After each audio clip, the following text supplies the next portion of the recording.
ललितपुर जिले के थाना नाराट अंतर्गत ग्राम गौना में दो पक्षों में आपसी लेन देन को लेकर जो विवाद हुआ उसमें राजनीति गरमाने लगी और राजनीतिक तौर पर जातीय संघर्ष बनाने का प्रयास किया गया। ललितपुर पुलिस ने तत्काल छानबीन कर प्रेस वार्ता की है। क्या है सर इसमें कितनी गिरफ्तारी हुई क्या है? देखिए, नाराट के गौना थाना क्षेत्र में जो है दो पक्षों के बीच में जो है एक विवाद की जो है सूचना मिली थी, जिसमें तत्काल सुसंगत धाराओं में अभियोग पंजीकृत करके उसमें जो मुख्य आरोपी थे गुड्डू राजा और शिशुपाल, इन दोनों को अरेस्ट कर लिया गया था।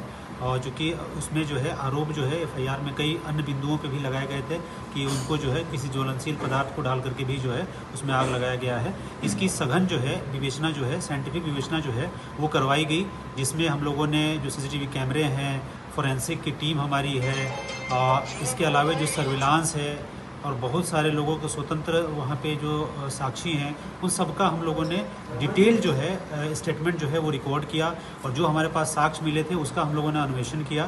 तो उसमें घटनाक्रम इस तरीके का था कि ये दोनों जो गुड्डू राजा हैं और जो इंदल हैं, ये दोनों एक साथ जो है पहले व्यवसाय किए थे, ईंटों का काम जो है वो किए थे।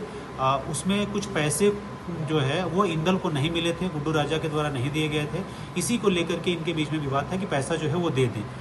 6 तारीख की जो घटना थी उस दिन बस स्टैंड के पास जो है जो पीड़ित पक्ष है वो शराब के नशे में थे और उनके द्वारा जो है वहाँ पर गाली गलौज जो है वो किया गया था। इस बात की सूचना जो है वहीं पे एक और व्यक्ति जो गांव के ही थे उनके द्वारा जो आरोपी पक्ष है उनको दी गई थी कि इनके द्वारा गाली गलौज जो है वो किया जा रहा है। तो फिर वो उनके इस चीज़ को सुन करके जो है आवेश में जो है वो वहाँ पर आए थे, साथ ही उनके घर पे भी गए थे और घर पे जा करके उनके पिताजी के साथ जो है विवाद हुआ था, उनके साथ मारपीट की गई थी। कुछ वहाँ पे जो उनकी संपत्ति थी उसको भी इनके द्वारा नुकसान जो है वो पहुँचाया गया था। उसके बाद जो है इनके द्वारा वहाँ पे इंदल जो है जो मेन पीड़ित पक्ष है वो मिले नहीं थे। फिर जो बस स्टैंड के पास दोबारा जो है जब इंदल दिखे थे तो उनके बीच में जो है इनके द्वारा जो है कोई डंडा फेंक करके जो है उसको उसके ऊपर फेंका भी गया था। तो इस तरीके की घटनाक्रम जो है वो हुआ था। उसके बाद जब इंदल अपने घर पे पहुंचे तो उनके पिताजी और इंदल के बीच में जो है कहासुनी हुई थी, जिसमें पिताजी के द्वारा बताया गया था कि तुम जो है शराब के नशे में गाली गलौज करते रहते हो, जिसके वजह से जो है ये जो प्रतिवादी पक्ष है वो आकर के हमारे साथ जो है मारपीट किया, गाली गलौज जो है वो किया। इस चीज़ को लेकर के जो है खुद ही इंदल के द्वारा जो है एक ज्वलनशील पदार्थ जो है वो डाला गया था अपने ऊपर और जैसे ही इनके द्वारा उसमें आग लग गई थी उसके बाद इनके द्वारा डॉक्टर को जो है बताया गया था। और ये सारा साक्ष्य जो है सीसीटीवी कैमरे जो है वो हम लोगों ने निकाले हैं कि जिसके ऊपर आरोप लगाया गया है। मारपीट तो उनके द्वारा की गई है, इनके घर पे जाकर के मारपीट की गई है। ये तथ्य जो है वो साक्ष्य के आधार पे वो सारा चीज़ हम लोगों ने निकाला है। लेकिन जो ज्वलनशील पदार्थ डालने की जो बात है वो खुद ही जो है पीड़ित के द्वारा जो है वो अपने ऊपर डाला गया था। ये सभी साक्ष्य जो है इस बात को जो है साबित करते हैं। साथ ही हम लोग परिवार वालों के साथ भी हम लोगों ने बात किया है। तो इसमें निकल करके यही आया है कि पैसे के लेन देन को लेकर के विवाद था और जो मुख्य आरोपी था और जो उसका सहयोगी था उसको अरेस्ट कर लिया गया है और इसमें हम लोग प्रभावी कार्रवाई जो है वो इसमें हम लोग कर रहे हैं।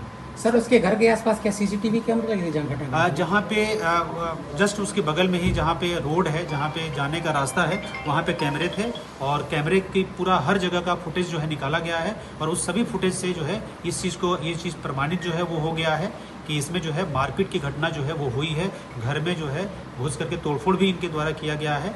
लेकिन जो ज्वलनशील पदार्थ की जो घटना है वो उसके लगभग 1.25 घंटे बाद की है, जो कि जब पिता और बेटे के बीच में जब कहासुनी हुई थी उसके बाद ये चीज़ें हुई हैं। ये भी फैक्चुअल जो है इसका हमारे पास जो है सारे एविडेंसेस हम लोगों ने इकट्ठा कर लिया है और उसके आधार पे हम लोग आगे की कार्रवाई जो है वो कर रहे हैं। साथ ही इसमें मैं ये भी बताना चाहूँगा आप लोगों को कि जो पीड़ित पक्ष है वो उसका स्वास्थ्य बिल्कुल ही ठीक है। डॉक्टर से बात हुई है, डॉक्टर ने बताया है कि बिल्कुल ही वो खतरे से बाहर हैं और उनका प्रॉपर इलाज जो है वो हो रहा है। और इसमें जो दोषी पक्ष है उसके खिलाफ हम लोग प्रभावी कार्रवाई जो है वो हम लोग कर रहे हैं और ये कार्रवाई आगे भी हम लोग जो है वो जारी रखेंगे। सर इसमें कई और नाम